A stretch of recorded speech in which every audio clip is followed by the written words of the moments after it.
Magandang araw sa inyong lahat mga ka-same like-minded, brothers and sisters. Kamusta po kayo? Ako po ay nagpapasalamat sa lahat ng mga nanonood at patuloy na nagsusubaybay, lalo na sa aking mga subscribers, mga matatagal na ring subscribers na hanggang ngayon nanonood pa rin. Maraming salamat po. Ganoon na rin sa mga bagong nanonood pa lang dito sa aking vlog. Thank you so much po.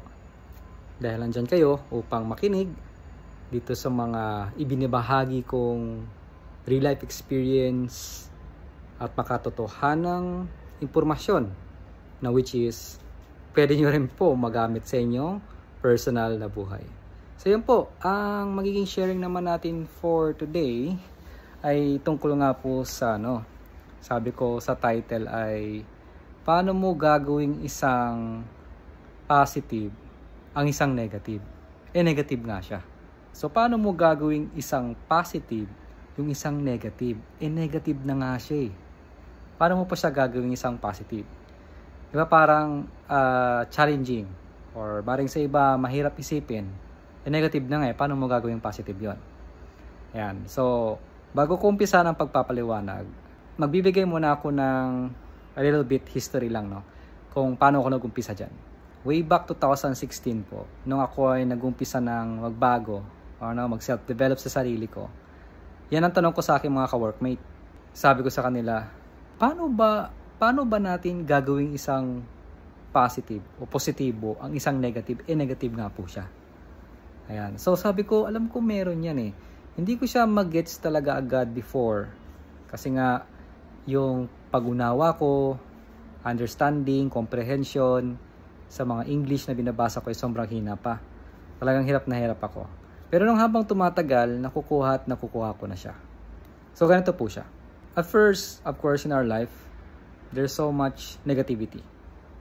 At ang negativity po, hindi po talaga natin na i-eliminate yan. Or maaring iba talaga na i-eliminate nila. Pero mga masters po yun. Pero still, nandyan pa rin yan. Hindi nawawala yung negativity. Hindi ko dati naintindihan. Sabi ko kasi dati, gusto kong i-eliminate talaga yung negativity. Pero, kahit anong gawin mo, nandyan talaga siya. It will always exist yung term na negativity. Okay? So ngayon, paano mo gagawin isang positive yung negative? Ito ay magiging isang very challenging moment, para lalo na sa mga bago pa lang, at maaaring mahirapan kayong tanggapin sa una, pero once masanay kayo, sobrang magiging madali na lang ang buhay nyo. Kasi nga lahat na to turn around yun na into positive. So ito po yung concept. Once na meron kayo nakikitang mga hindi kaya-aya sa paligid nyo na napakapangit talaga. As in, alam mo yung tipong masama ang loob mo, mabigat ang loob mo, hindi maganda ang mga sinabi nila sa'yo, na-criticize ka, and so forth. Di ba masakit yon? So negative. Paano mo ngayon to-turn around yun? Yan. So maraming mga klaseng senaryo. Pero ito yung standard na ginagawa ko.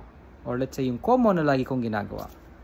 Every time na merong mga negativity at hindi kaya-ayang nangyayari sa aking buhay, ang ginagawa ko, tinitignan ko doon kung ano ang matututunan ko.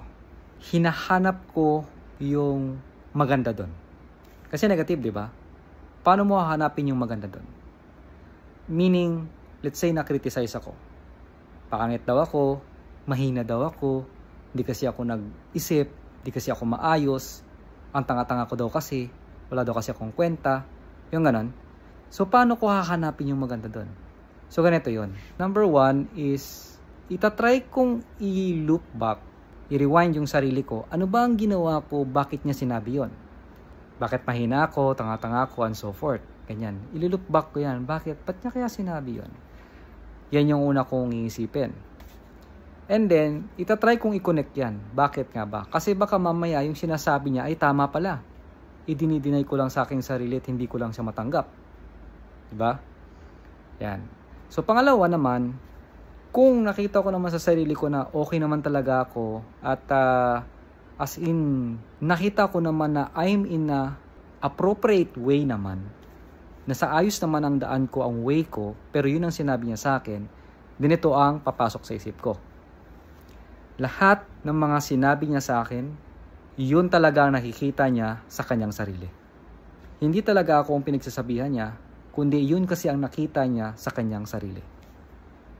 Yan. So yan po yung common. Kasi ako sa sarili ko, inaamin ko before, mahilig ako magsabi ng kung ano-ano, o hindi man sabi, iniisipan ko yung isang tao ng kung ano-ano at hindi kaya-ayang mga bagay-bagay.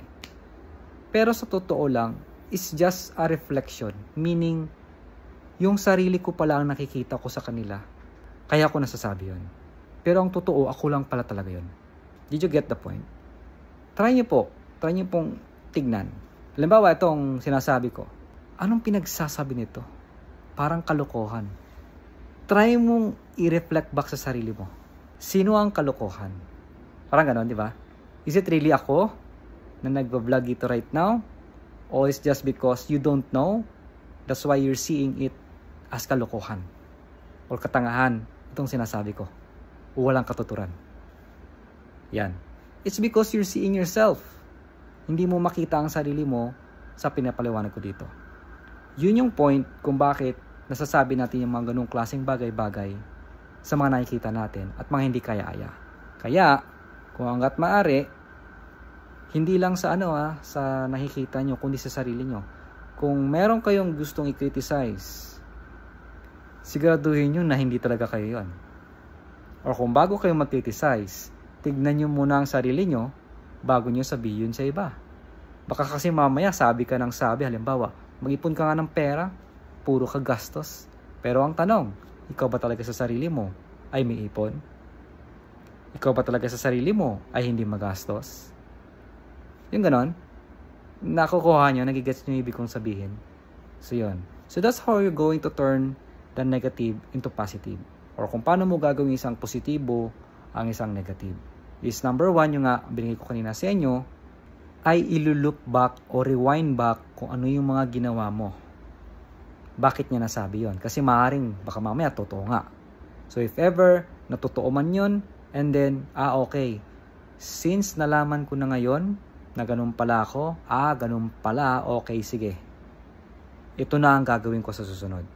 Meaning, hindi ka magfo-focus sa huwag ka mag-focus dun sa negative side na sinabi nila. Kung baga, magpasalamat ka pa. Sinabi nila yon kasi ngayon nalaman mo na ganun ka pala. So since nalaman mong ganun ka at hindi mo gusto yon, hindi mo prefer yon, hindi mo pipiliin, hindi mo napipiliin yon, then piliin mo na yung pinakagusto mo na gusto mong mangyari sa buhay mo. Yun ang sundin mo.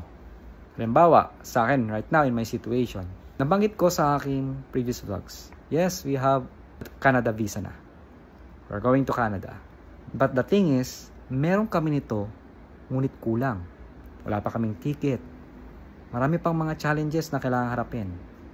Alright? So ngayon, naghahanap ako ng mga taong pwede kong mahiraman ng money. But ito, magandang point to. And I hope sana matuto rin kayo dito. At meron kayong mapulot na aral. Lalo na pag kayo nanghihiram ng pera. Hindi po ako nanghihiram ng pera. Simula nung ako nag-self-develop kasi natuto na ako kung paano gamitin o kontrolin ang pera. Okay? Nag-apply kami sa Canada na we have some certain amount of money or enough money, no? Na since I'm using law of attraction, naniniwala ko na ang pera ay kusang magpapakita sa amin in time na kailangan na namin siya. So, which is yun naman lagi talaga nangyari. But in a higher level naman to. But ito yung point yan. Since hindi nga kami nakaipon ng ganung kalaking pera na hindi ko naman akalain na ganito taga-katindi yung kailangan pera eh.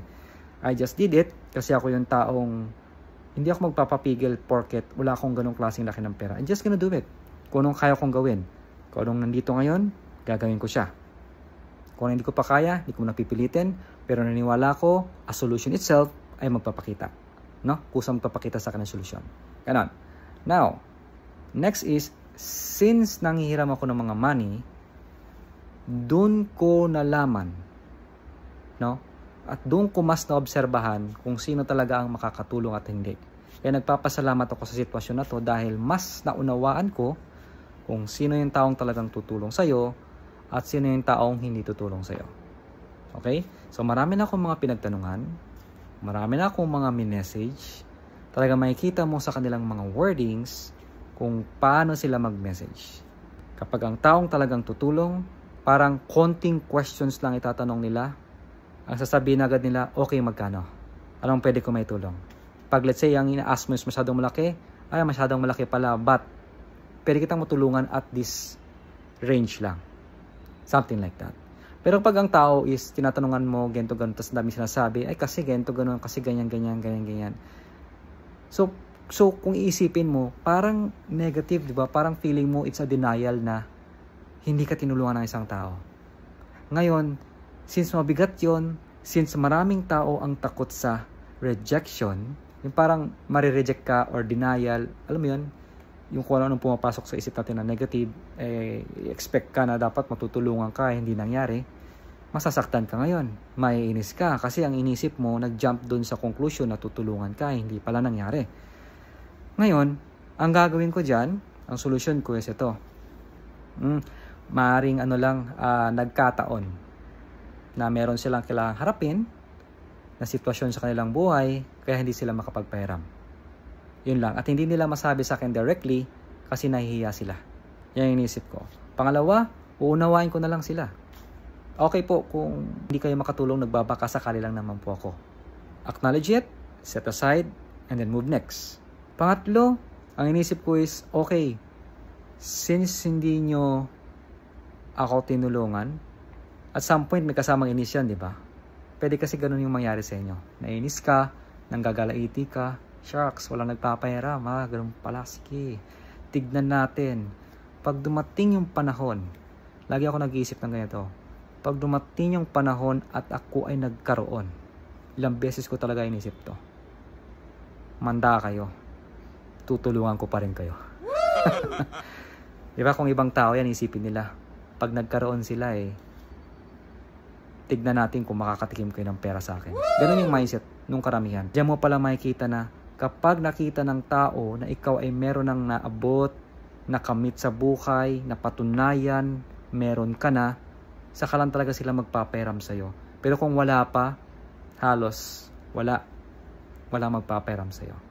Kaya sabi ko, pag ako nagkaroon at tong mga taong hinihingan ko ng tulong at hindi tumutulong sa akin, sigurado ko darating din ang time, makikita nyo, ako ay nasa top, ang dami kong ganito, at hihingi kayo ng tulong sa akin. Pag dumating yun, tutulungan ko rin kayo. Kaya sabi ko, ito pala yung moment. Ito yung more of moment sa akin and more understanding na kailangan ko na magpalakas sa ganito. Yan. Kaya po sa mga subscribers ko, of course ang iba po nag-ask din ng tulong sa akin at hindi ko agad matulungan. At some point, lalo na pagdating sa ganito. Kasi nga po, we are on the way rin na ito pa ang minamanifest o wino-workout namin. Before may nanghingi din sa akin, I never ask. Hindi na ako nagsasabi ng kung ano. Magsisanda ako, tulong, that's it. Ganun lang talaga ako.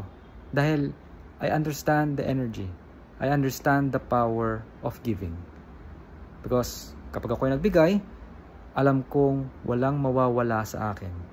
At alam kong hindi mawawala yung binigay ko. Dahil it's been a promise and it's been stated dun sa book na Conversations with God, na kay God mismo na word sinabi na lahat ng binigay mo ay laging merong 7-fold na balik papunta sa'yo. Meaning 7 times ang balik sa'yo kung ano yung binabahagi mo. Kaya itong binabahagi ko sa inyo, sigurado ako, 7 times din ang balik nito sa akin.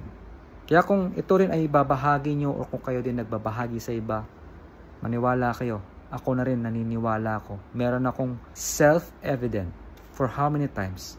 Every time I share something at talagang bukas sa kalooban ko, open na open ako, and I really feel good doing that, naku po, sigurado, 7 times or more pa ang nakukuha ko. So yun guys, yun po yung way kung paano ako mag-turn around ng isang negative into positive. Kung meron kayo natutunan dito, let me know naman by commenting below dito sa aking vlog na ito. And let's share. Baka meron kayong gusto pang idagdag dyan or additional dito sa vlog ko. Comment nyo lang din po down below. Yan. So yun guys, maraming salamat. Ingat kayo palagi. and God bless us all wherever we are. Thank you, thank you, thank you.